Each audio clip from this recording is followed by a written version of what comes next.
தலைவர் super star நடிச்ச ஒரு படம் 37 வருஷமா ரிலீஸ் ஆகாம இப்ப ரிலீஸ் ஆக போகுதுங்க. நம்ம எல்லாம் துருவ நட்சத்திரத்தை தான் கிண்டல் பண்ணிக்கிட்டு இருக்கோம். ஆனா இந்த படத்தை யாருக்குமே தெரியாது. ஆனா இனி எல்லாருக்குமே தெரிஞ்சிருங்க. ஏன்னா தலைவர் வந்து நார்த் சைடு ஒரு படம் நடிக்க போனாரு. அந்த படத்தோட பேர் என்னன்னா மேன் சகாஸ்கான் கோன். ஸோ பேரை தப்பா சொன்னீங்கன்னா மன்னிச்சுக்கோங்க. ஸோ அதுதாங்க அந்த படத்தோட பேரு. இந்தியில ரிலீஸ் ஆக வேண்டிய படம் 1989 ஷூட்டிங்லாம் எடுத்து முடிச்சிருக்காங்க. ஆனா இது என்ன பிரச்சனை? அந்த படத்தோட தயாரிப்பாளருக்கோட பையன் வந்து இறந்துட்டாங்க, சின்ன பையன். ஸோ அதுக்கு பிறகு அவர் வந்து கஷ்டத்திலே இருந்தார். அப்புறமா படத்தை சரி ரிலீஸ் பண்ணலான்னு நினைக்கும் போது டேரக்டரும் இறந்துட்டாருங்க 1999.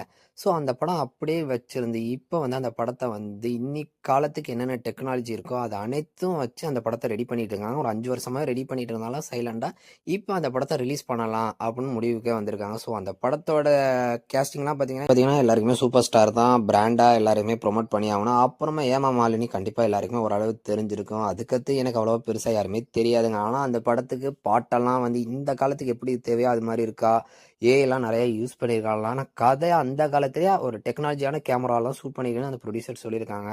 பரவாயில்லைங்க, ஒரு படத்தை வந்து இப்போயாவது ரிலீஸ் பண்ணுறாங்களே, அவர் என்ன சொன்னார்னா, அது என்னோட குழந்தை, அதை நான் எப்படின்னா ரிலீஸ் பண்ணாமலாம் இருக்க மாட்டேன்னு சொல்லி இந்த காலத்துக்கு ஏற்ற மாதிரி ரிலீஸ் பண்ணுறாங்க. பார்ப்போம். ஆனால் இன்ன வரையுமே ரஜினி சாரை நான் போய் மீட் பண்ணலை, அவரை கூப்பிடணும் ப்ரொமோஷன் பண்ணுறதுக்கு அப்படிலாம் சொல்லியிருக்காரு தயாரிப்பாளர். பார்ப்போம் என்ன நடக்குதுன்னு.